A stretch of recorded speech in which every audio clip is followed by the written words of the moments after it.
Bienvenida a todos los que en esta noche se conectan con nosotros a través del Facebook y el YouTube. Estamos en una serie de enseñanzas los días viernes, fundamentos bíblicos, los fundamentos de nuestra vida. El viernes pasado comenzamos con esta serie y estuvimos hablando acerca del discípulo. ¿Quién es un discípulo? Es un tema muy importante y hablábamos de que pues hay muchos que vienen a la iglesia, son cristianos, pueden ser usados por Dios, pero una cosa es tener dones de Dios y otra cosa es ser un discípulo. Y en estos años creo que lo que veo, lo que entiendo es que cada vez son menos los discípulos. La gente quiere títulos, la gente quiere reconocimiento, pero un discípulo es diferente. El discípulo no le interesa gloria, honra, le interesa ser obediente y honrar al Señor.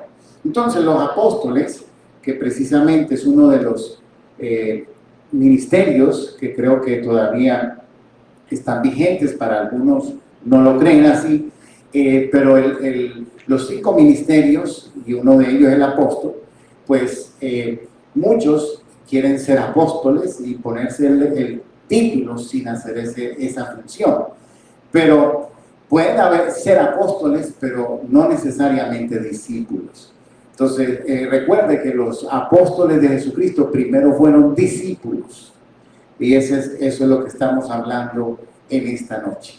Entonces, vamos a ir a Juan, capítulo 8, verso 31 y 32.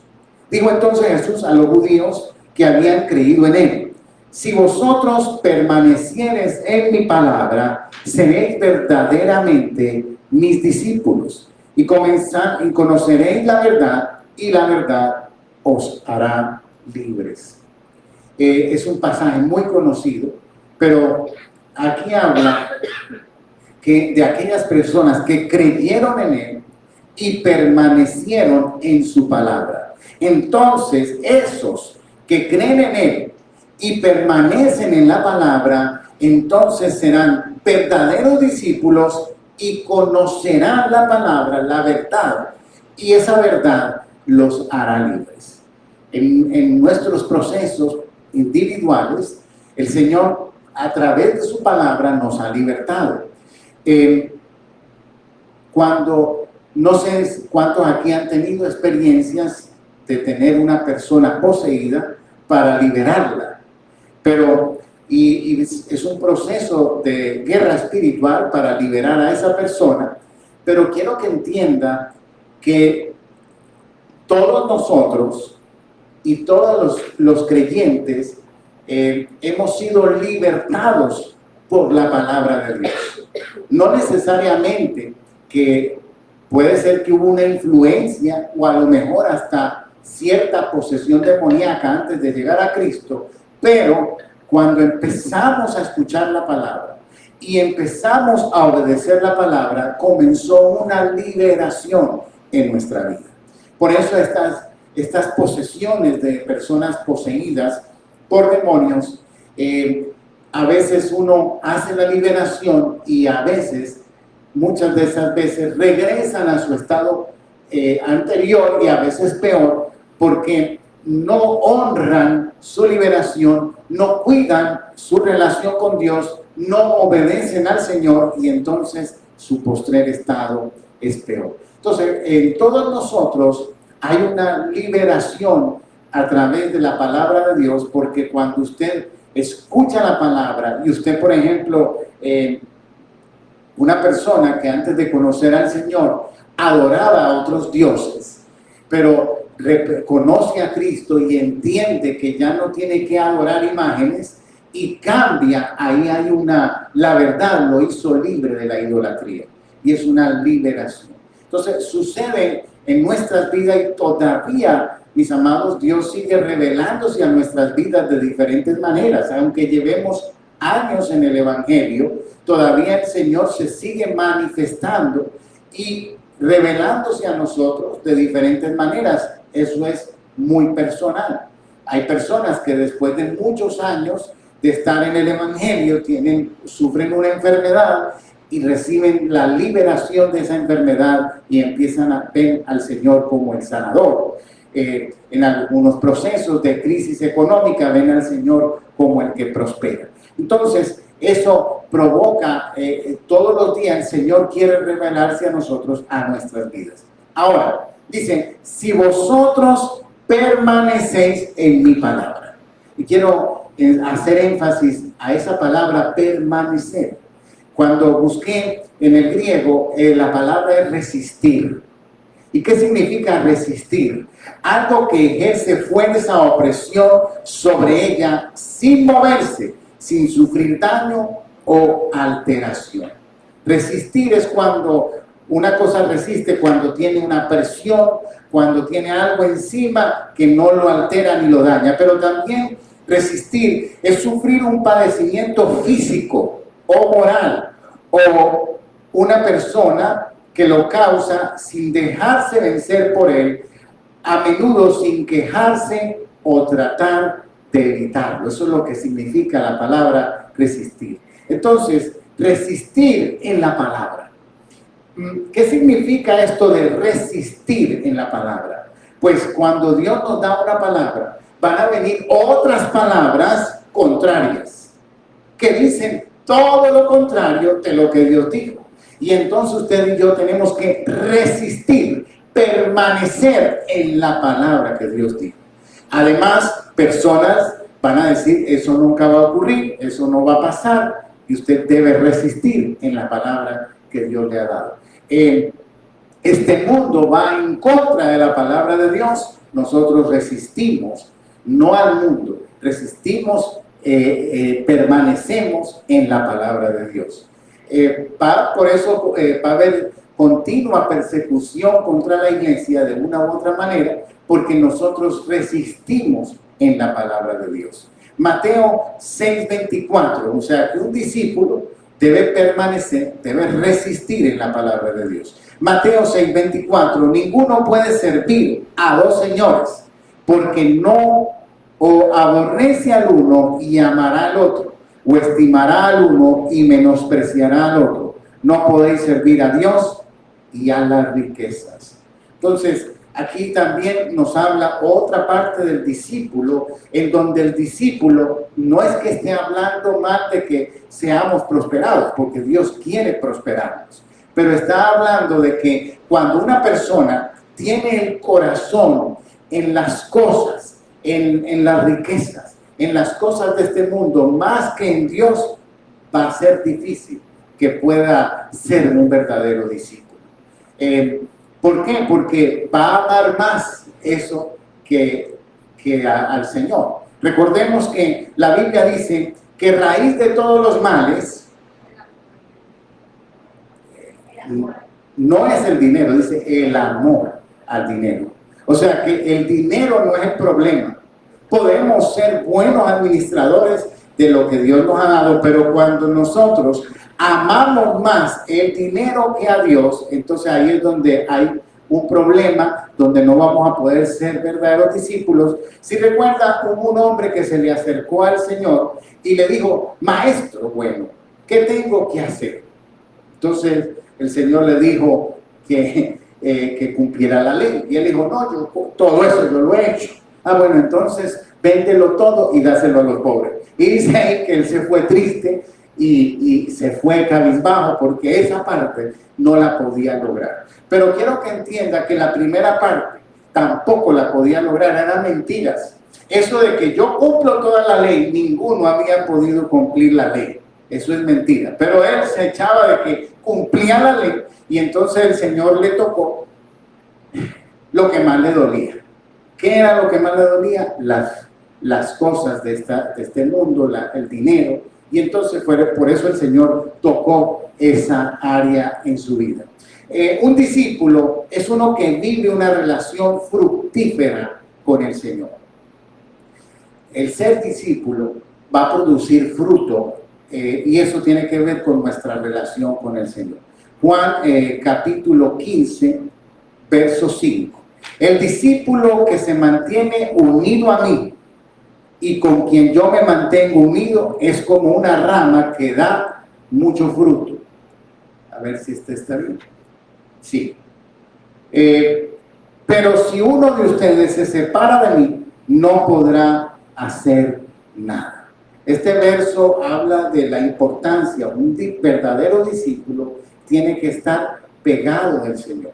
Y aquí entra nuestra parte personal con Dios, en donde nosotros no podemos depender del congregarnos para nuestra relación con Dios. Nuestra relación con Dios no puede depender de estos momentos de reunión.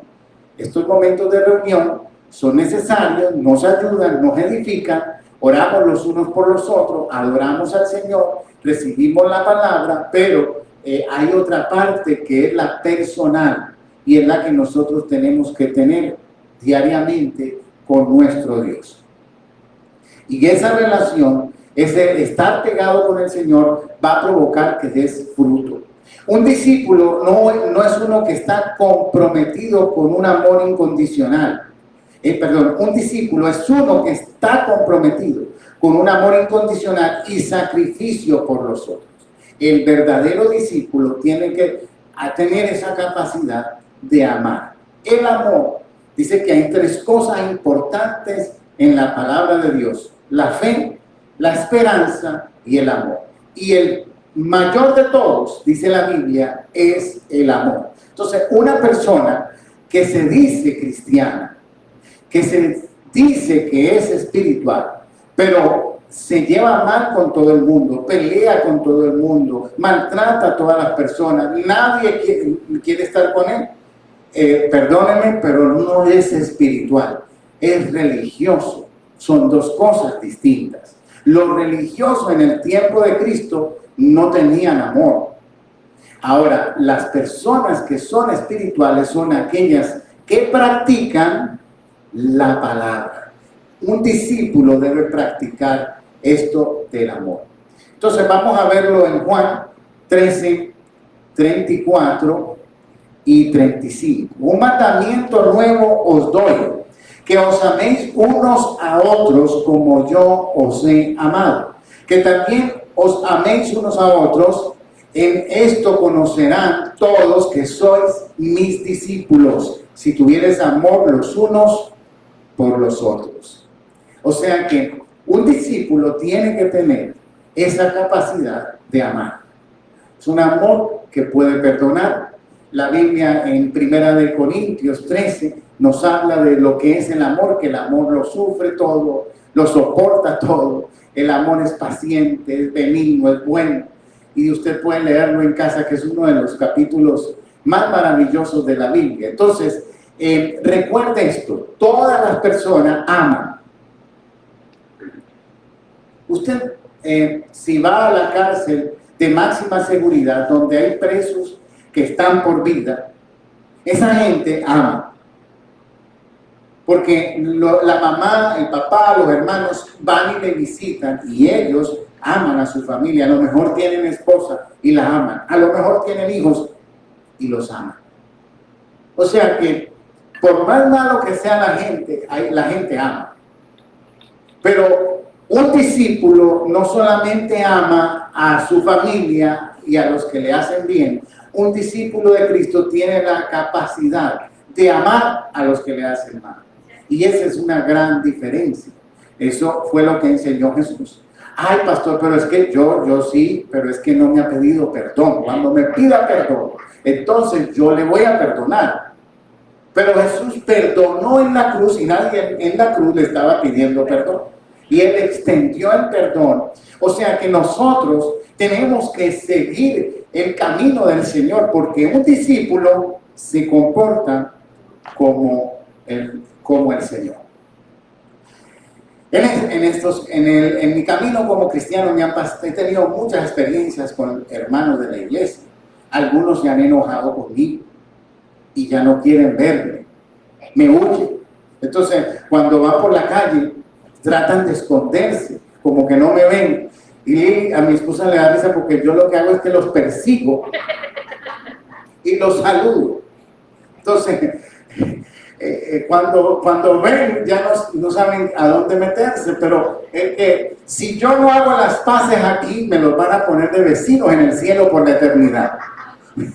Entonces es mejor haga las paces aquí, arréglese aquí, porque si ese se va para el cielo, allá lo tiene de vecino eternamente, cuando está pidiéndole ahí, tocándole la puerta, vecino, denme azúcar, vecino, denme. Entonces, mejor ahora reparemos la situación. Entonces, esta es parte primordial, no es algo negociable, no es si yo quiero, no es si a mí me gusta, no es si me conviene, es un amor, como decíamos en la canción, antes de cantar esa canción que cantamos hoy, es un amor que ha sido derramado en nuestro corazón. Tenemos el potencial, la capacidad de amar. Y hay testimonios muchísimos. Dios me la bendiga, hermana Ana. Pensábamos que había venido un primer rapto, un pre-rapto. Pero gracias a Dios, por eso nos asustamos, ¿no? De pronto hubo un pre-rapto, pero bueno. No, hermana, no se preocupe, estoy bromeando. Entonces, seguimos con esto. Un discípulo tiene responsabilidad. ¿Qué haría Jesús? Esta es una de las preguntas que nosotros tenemos que hacernos continuamente en nuestra vida diaria como discípulos. Antes de hacer algo, ¿qué haría Jesús? ¿Lo haría Jesús? ¿Cómo lo haría? Primera de Juan 2:6 dice, el que dice que permanece en él debe andar como él anduvo. Entonces, antes de reaccionar, antes de vengarse, antes de pensar cómo hacerle daño a alguien, pregúntese primero, ¿verdad? Pregúntese primero, ¿sí? ¿Qué haría Jesús? ¿Cómo lo haría Jesús? Y vamos a encontrar que siempre no es tan difícil. El Señor no te puede, no creo que escuches que te habla y te dice, haz esto, y eso, pero vas a sentir en tu espíritu que lo que vas a hacer no es lo correcto y que lo correcto es perdonar, amar. Necesitamos vivir continuamente en la palabra de Dios como discípulos suyos para que le conozcamos mejor y luego tendremos mayor habilidad para saber lo que haría Jesús en cada situación. Claro, para poder entender y también saber qué haría Jesús, tenemos que leer la palabra. La palabra de Dios es el manual de vida. Cuando usted compra un aparato, entonces, mientras más caro es el aparato, ¿verdad? Usted con más cuidado lo va a tratar. Cuando es algo económico, usted trata y usted lo mueve y esto, pero cuando son cosas costosas, entonces usted dice, no, vamos a leer el manual primero, vamos a ver cómo es que esto funciona, porque no quiero estropear el aparato. Entonces, nosotros tenemos un manual de vida y es la palabra de Dios, esa llamada Biblia. Esos libros escritos, inspirados por el Espíritu Santo, son el manual de vida para nosotros. Entonces, yo al leerla, al conocer la palabra, se me va a hacer más fácil entender qué es lo que el Señor haría. ¿Cuáles son algunos de los beneficios de ser discípulo? Vamos a ver. Beneficios de ser discípulo. Habrá cambios para bien en la actitud hacia la gente, hacia el dinero, hacia los negocios y hacia la responsabilidad social. O sea, tendremos una mejor actitud ante cada situación de la vida diaria. Un discípulo empieza a ver la vida de una manera diferente. Este domingo pasado, ¿verdad? El domingo pasado, la hermana Elizabeth contó con nosotros, los que estuvieron en la tarde, contó 81. Pero ella no parece que tuviera 81. O sea, 81 años. ¿Por qué le digo esto? Porque el estar en Cristo, el tener a Cristo en nuestro corazón, el tener la fe en el Señor, El vivir y ser discípulo del Señor va a provocar que tengamos una vida menos el pecado. Escuche esto: el pecado envejece, el pecado destruye, el pecado deteriora, el pecado envejece, el pecado destruye. Entonces, como nosotros tenemos una vida alejada del pecado, eso va a traer físicamente que nos vamos a ver mejor. Además, todos vamos a tener situaciones y problemas, pero la actitud con que tomamos las situaciones y los problemas va a hacer mucha diferencia. Una actitud recuerde que vamos a tener paz cuando, en medio de las dificultades. Y entienda esto: tener paz en medio de las dificultades también te va a ayudar a tener juventud, a verte mejor. ¿Por qué? Porque la preocupación también envejece. Usted no se ha dado cuenta que a mí me han dicho personas, no de la iglesia, de afuera, que me han dicho: tuve este problema y se me cayó el pelo en medio de la crisis. El estrés. Entonces, sí, a todos nos da, pero si le damos lugar a Dios a obrar en nuestra vida, pues será menos el estrés. Filipenses 4:6 dice que por nada estemos afanosos, que le oremos al Señor, que nos dirijamos a Él y pongamos a Él todas nuestras necesidades, y entonces Él nos va a escuchar y va a colocar paz en nuestro corazón. Entonces, un discípulo debe tener una mejor actitud ante cada situación. La actitud es algo que va cambiando, porque uno empieza a ver al Señor continuamente en la vida de uno, y uno empieza a ver: pasó esto, pero yo sé, Dios está conmigo, Dios me va a ayudar. Y muchas cosas tienen que ver más con la actitud. Además, nuestra fe, ¿cómo mostramos nuestra fe? Con nuestra actitud. Si usted dice que cree, su actitud es una de las cosas que muestra que está creyendo. Amén. ¿Qué otra cosa va a pasarle a los discípulos? Otro beneficio: experimentarás la refinación o purificación en tu vida, para que muchos pensamientos, actitudes y acciones negativas desaparezcan de nosotros. Va a haber una purificación.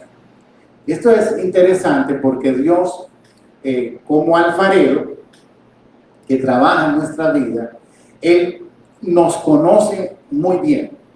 Sabe exactamente lo que nos gusta, lo que no nos gusta, nuestras áreas fuertes, nuestras áreas débiles, en las áreas que tiene que trabajar. Entonces, ¿qué hace el Señor? Esas áreas que tienen que ser transformadas son las que el Señor va a dar más golpecitos. Es ahí donde machaca más, donde trabaja más, porque es ahí donde Dios tiene que obrar en nuestra vida. Entonces, muchas veces nosotros: ¿pero por qué me pasa esto? ¿Pero por qué a mí? Y como que se le repiten las situaciones a usted las mismas. Es porque Dios está trabajando en esa área para purificarnos, para mejorarnos, y eso es parte de lo que sucede con los discípulos.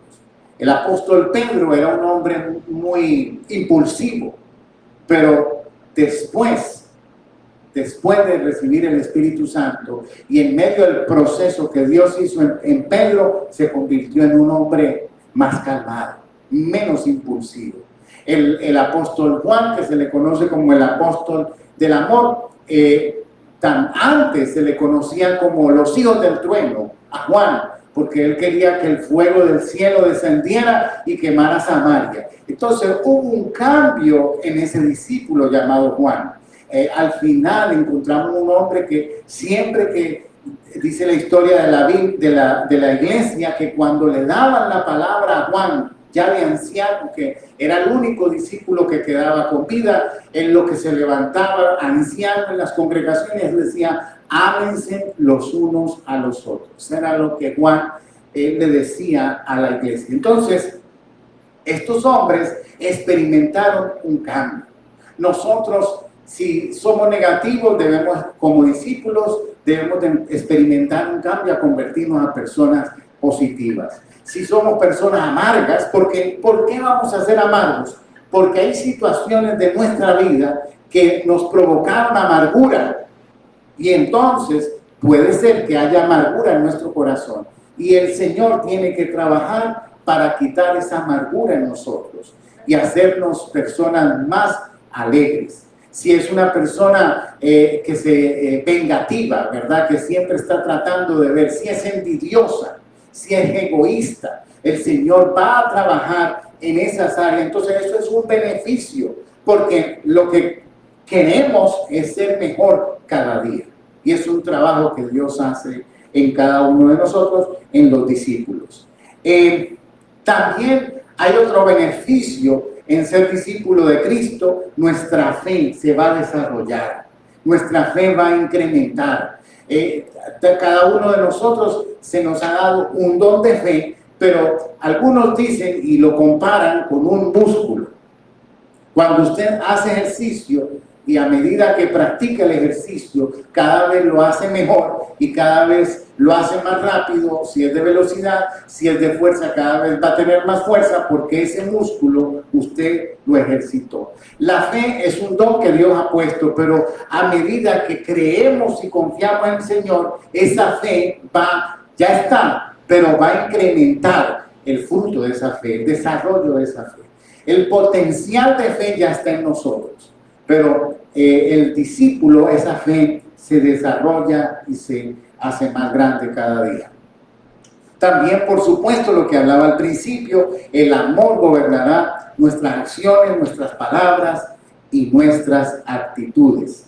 Te volverás una persona más dispuesta a perdonar, tendrás mayor compasión por los necesitados y te preocuparás más por los perdidos.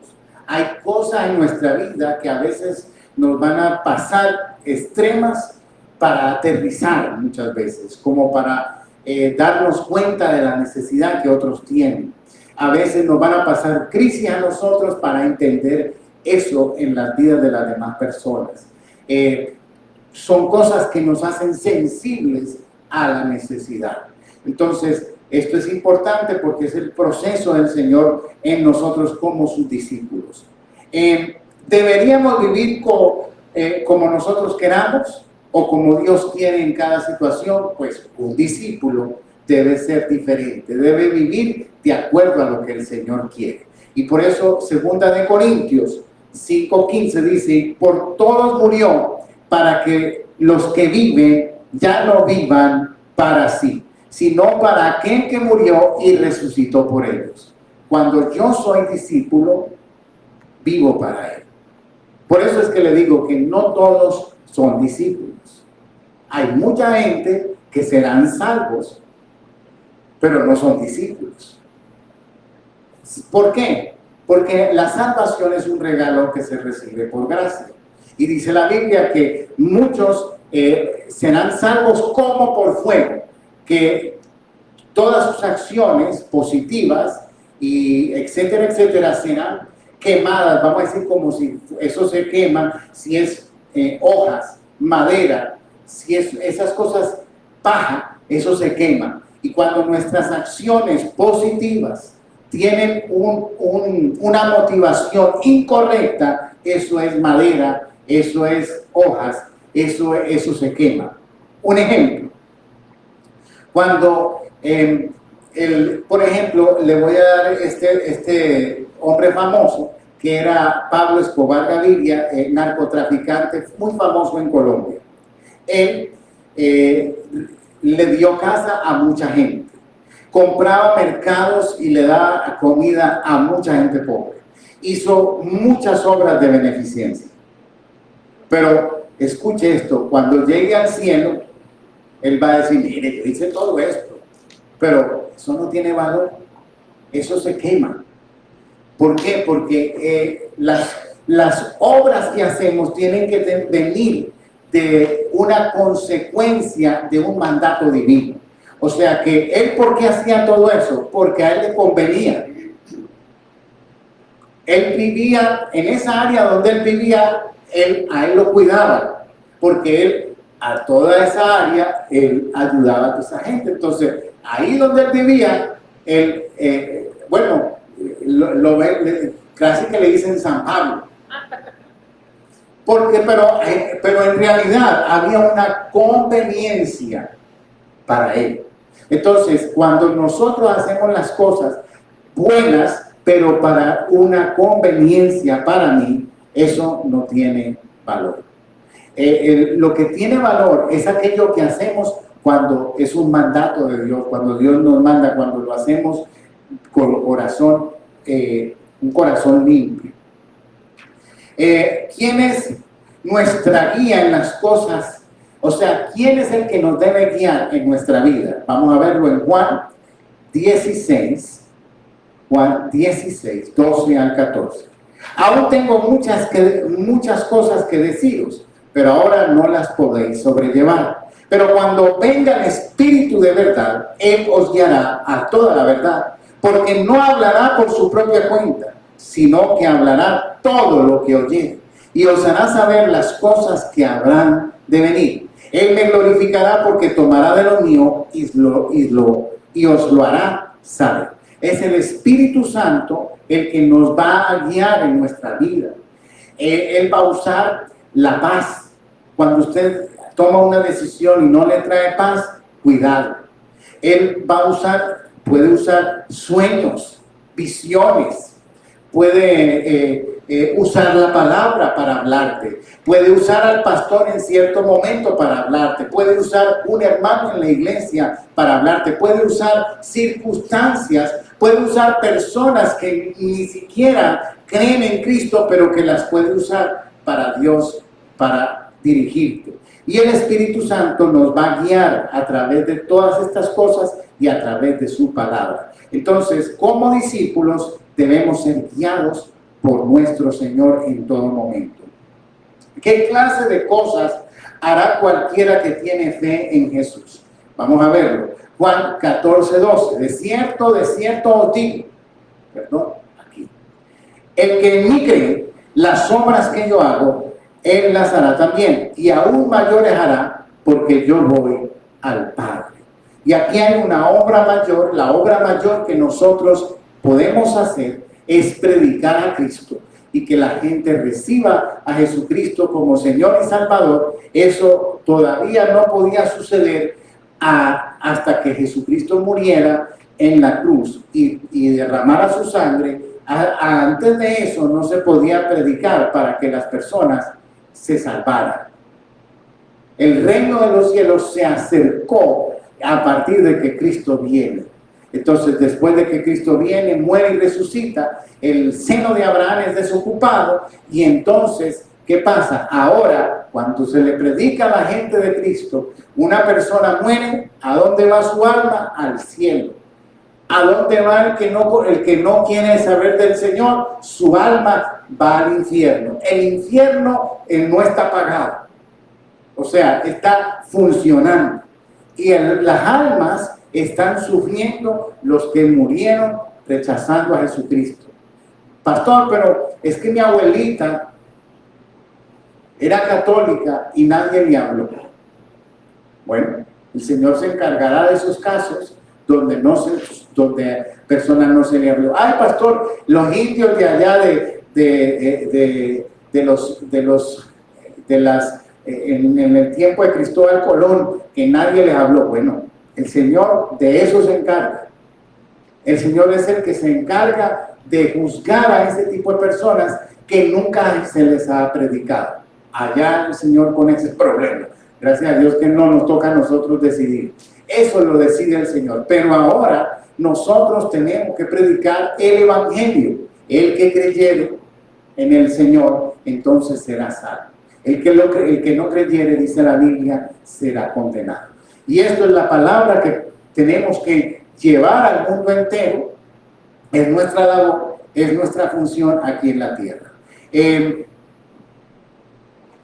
¿Cuáles son los dos mandamientos principales? ¿Verdad? Estamos hablando de los discípulos. Y aquí vamos a ver.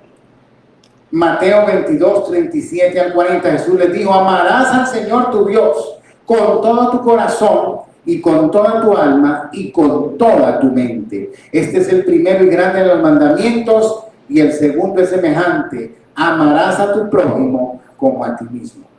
De estos dos mandamientos depende toda la ley y los profetas. Entonces, dos mandamientos donde se cumple toda la ley: amar a Dios y amar al prójimo. ¿Quién es el prójimo? Recuerde que le preguntaron a Jesús, pero ¿y quién es el prójimo? ¿Qué significa prójimo? Perdón, hermana Ana, dígame. La persona próxima a usted. Exacto, el próximo. O sea, que amar a mi prójimo no significa los de mi familia, no significa los que creen como yo creo, no significa los que vienen a mi iglesia. El prójimo es todo ser humano, y nosotros debemos de amar a las personas. Pastor, pero es que están en pecado, viven una vida muy mala, no quieren saber. Ok, ese es un asunto, un problema que ellos tienen, pero nuestra vida como discípulos es mostrar el amor de Cristo a ellos. Ese es el discípulo. Entonces, los discípulos, usted va a ver en el libro de Hechos y en la historia de la iglesia que estos hombres eran perseguidos, y ellos humildemente sufrieron por el evangelio.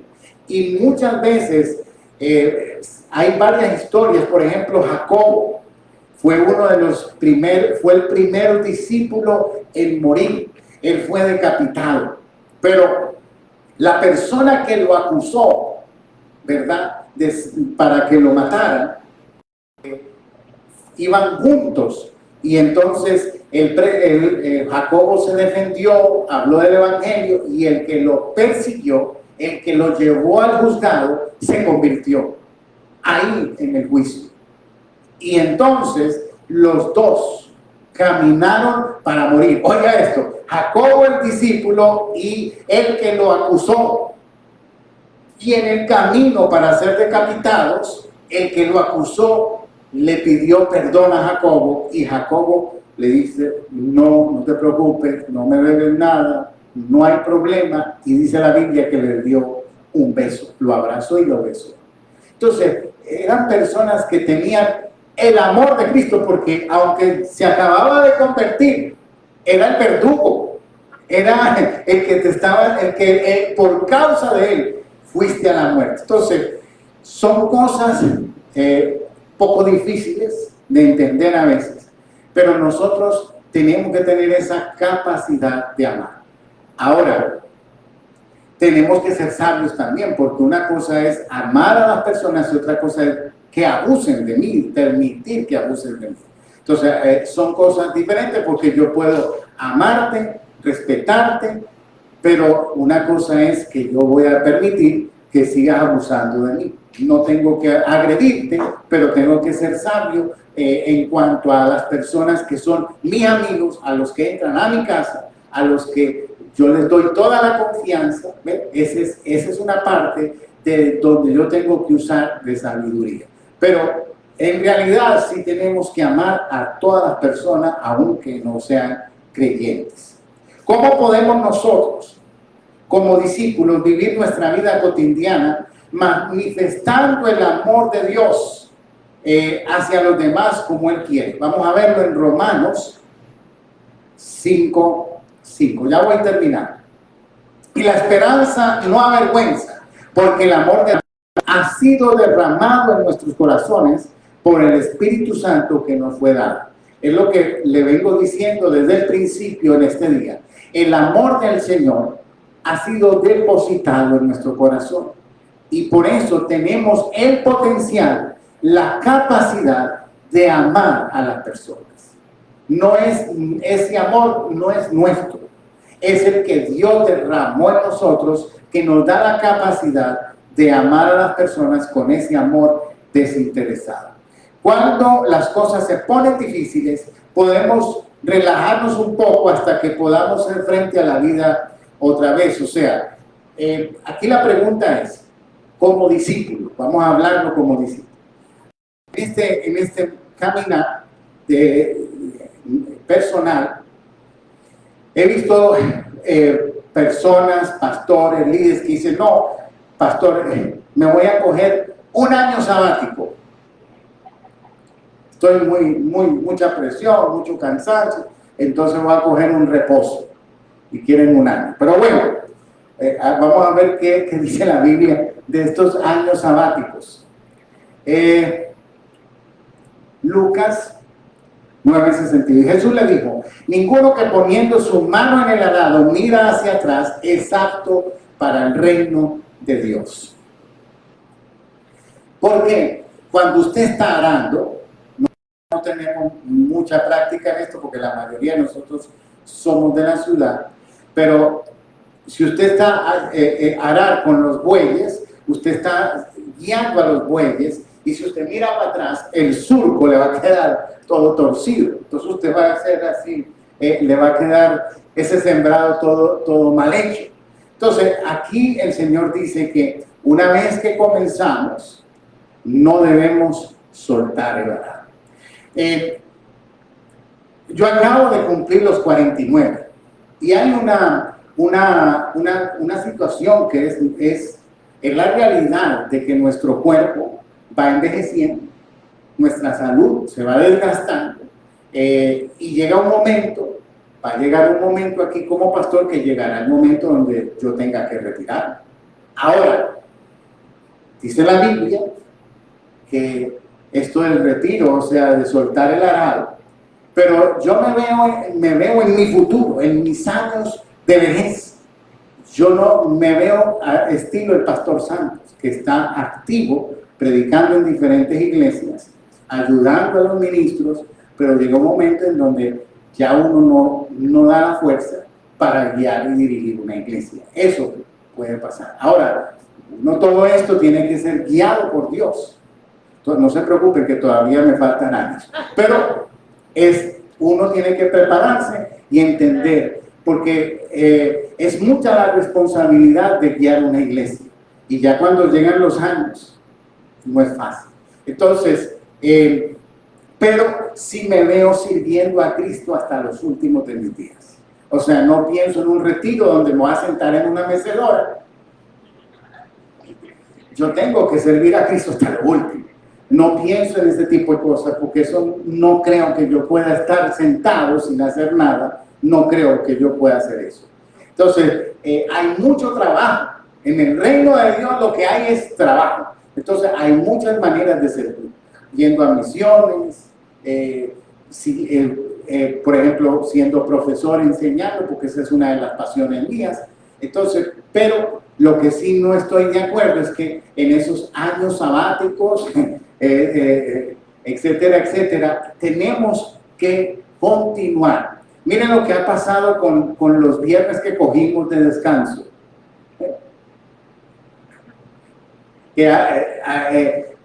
Que es difícil volverlo a reactivar. Ahora para las prácticas de la alabanza nos ha costado también, porque ya los horarios, que no puedo, que el horario tal. Entonces, todo eso pasa cuando uno se detiene.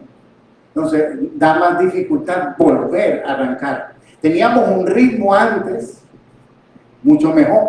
Entonces, eso es lo que pasa cuando usted suelta, no suelte el arado, no suelte las cosas de Dios, no suelte al Señor, no piense que, estoy muy cansado, voy a descansar, que me va a ir mejor. No, el Señor nos fortalece, nos da fuerza nueva cuando decidimos continuar día tras día. Amén. ¿Por qué entonces tantos cristianos lo hacen? O sea, que dejan, paran. Recordemos que todo lo que no es lo que muchos hacen, no muchas veces lo que muchos hacen es lo mejor. Acuérdese que el camino ancho es el de la perdición. O sea que a veces pensamos, que porque todos hacen esto, entonces yo también. Pero recuerde que no siempre, donde la mayoría hace eso, es lo bueno. Eso tenemos que tenerlo presente siempre. Es más, cada vez nos damos cuenta que lo que los pocos son los que hacen lo mejor. Y cada vez más gente hace lo malo. ¿Por qué? Porque precisamente el camino a la salvación es estrecho.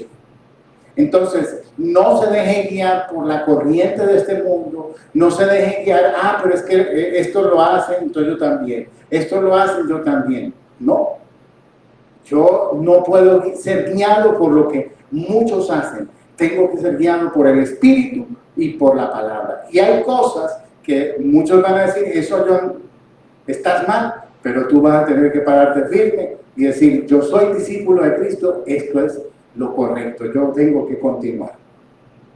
Necesitamos estar totalmente comprometidos con Jesús, haciendo esto. Acuérdese, Jesús es el Salvador, no hay duda de eso. Estamos aquí porque le hemos dado nuestra vida a Él, pero a veces se nos olvida algo, que nosotros no solamente recibimos a Jesucristo el Salvador, sino que también recibimos al Señor y Salvador de mi vida. Y cuando yo digo que Él es mi Señor, ¿qué significa eso? Que Él es el jefe, que yo debo hacer lo que Él dice, que yo debo obedecerlo a Él, que no es, ustedes cuánto han escuchado decir, no, yo creo en Dios, pero a mi manera. Cuando usted cree en Dios a su manera, usted está creando su propio Dios. Porque el que dice cómo se debe creer es Dios. Dios dice, esto es así, y así es que debemos de hacerlo. Pero cuando yo digo, no, yo creo a mi manera, es como que yo estoy haciendo un Dios nuevo a la manera mía.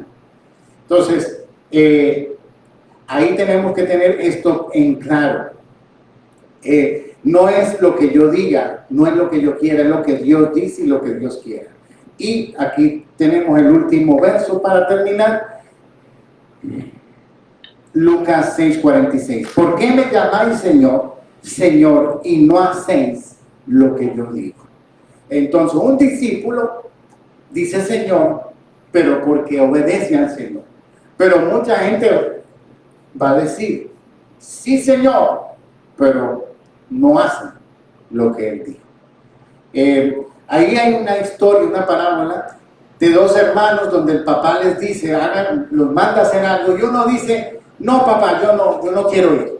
Y el otro dice, sí papá, yo voy. Pero al final, el que dijo que no, fue el que hizo el trabajo. Y el que dijo que sí, fue el que no lo hizo. Entonces, ¿quién hizo bien? El que dijo no, pero fue y lo hizo. Ese fue el que hizo lo correcto. Entonces, el discípulo no importa si dijo sí o no, es el que al final es el que hace la voluntad del Padre.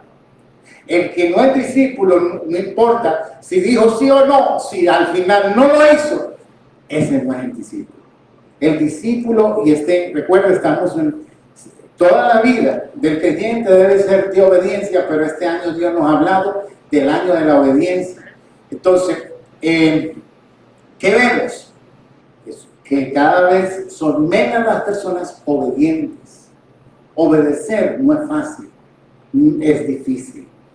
Obedecer requiere esfuerzo. Obedecer requiere humillarnos, porque yo estoy diciendo, estoy obedeciendo a Dios, me estoy rindiendo a lo que Él dice. Cuando obedecemos a una autoridad, también es difícil. Personas muchas veces se van de las iglesias cuando alguien les llama la atención por algo. Cuando alguien les dice algo hiciste mal, entonces ya no quieren volver a la iglesia. Ya se ofenden. Dice la Biblia, bienaventurado el que no haya ofensa en mí, dice el Señor. Porque mucha gente se ofende y se va. Y recuerde que el Señor nos tiene que enseñar, tiene que llamar la atención. A mí también el Señor muchas veces me jala la oreja, vamos a decirlo así. Y usa a mi amada esposita linda. Ella es esa voz de la conciencia muchas veces ahí que Dios usa para esto. Amén. Entonces, Dios va a usar a las personas, las circunstancias, muchas cosas para que le obedezcamos. Va a usar también que cosas no nos salen bien. Y ahí decimos, ay, pero esto no me salió bien. Y cuando empiezo a ver por qué me salió bien, mal, muchas veces voy a encontrar que fui desobediente, que no hice la voluntad de Dios, que lo hice a mi manera. Entonces, esas cosas, esas fallas, esas crisis, al final son para bien. ¿Por qué? Porque aprendí. ¿Qué fue? Jesús vino a la tierra a morir por nosotros, ¿verdad? Pero dice la Biblia que Él vino a aprender algo. ¿Y qué fue lo único que aprendió Dios? El Señor Jesucristo aquí. ¿Ah? ¿Quién? Obedecer. Dice que por lo que sufrió, aprendió obediencia. Fue lo único, solo una cosa tenía que aprender, a obedecer. ¿Por qué? Porque el Dios es el que da las órdenes. Y ahora, por primera vez, Jesucristo, el Hijo de Dios, tenía que someterse a la voluntad de su papá y obedecer. Eso nunca antes había pasado, porque el que es el jefe no tiene que obedecer. El que es el jefe dice, esto se hace así y así se hace. ¿Y por cómo aprendió a obedecer? Por padecimiento. Por lo que padeció, aprendió la obediencia. Entonces, entienda esto, que obedecer es costoso. Obedecer es difícil, por eso es que la mayoría de la gente se pierde, porque obedecer no es fácil. Es más, con los niños a veces uno tiene que decirle al contrario, hagan esto para que hagan viceversa. Entonces, porque de naturaleza somos rebeldes. Entonces, el Señor tiene que tratar todo esto en nosotros. Vamos a ponernos en pie para orar y ser despedidos en esta. Todavía no lo termine, Jesse. Vamos a orar y Nelson nos despide y lo dejamos grabando con Nelson. Señor, en esta noche te damos las gracias. Estamos en esta serie básica de las cosas más básicas, pero creo que son fundamentales para nosotros vivir en el reino de los cielos. Mi Dios, te presento a los hermanos, familiares y amigos que se han conectado con esta clase de discipulado, donde hemos hablado acerca de lo que es un discípulo. La próxima semana, si Dios nos lo permite, tocaremos otro tema. Pero te damos las gracias, Señor, te pedimos nos ayudes a ser verdaderos discípulos de Jesucristo. Llévanos y guárdanos y te damos las gracias en el nombre de Jesús. ¿Cuántos pueden decir amén? Amén. Vamos a Nelson nos despide en oración. Dios le bendiga. Amén. Dios le bendiga más. Amén. Le damos gracias a Dios porque nos permite y nos ha permitido estar en la casa de oración para poder darle gracias a Dios. Vamos a hacer despedidos. Señor, te damos gracias por este día. Gracias, Señor, porque tú nos has permitido, Padre, poder estar en tu casa de oración para poder, Señor, alabarte y bendecirte, Señor. Te pido, Señor Jesús, que seas tú bendiciendo a nuestros pastores, Padre, para que seas tú dando, Padre, esa palabra que necesitamos escuchar de ti, Señor. Y que cada día, Padre, seamos esos discípulos que tú quieres que seamos, Señor. Gracias, Señor Jesús, te damos por este día. Te pedimos, Señor Jesús, que haga resplandecer tu rostro sobre nosotros, Padre, y que pongas paz en nosotros, Señor, y podamos decir, Señor, yo me acosté, me dormí, me desperté porque tú, Jehová, me sustentaba. Te pido, Señor Jesús, también por aquellos hermanos que están, Señor, en sus casas, Padre. Te pido, Señor Jesús, que seas tú bendiciéndolos, Señor, que puedan tener, Padre, una noche en paz, Padre Santo. Los bendecimos y te damos gracias. Amén.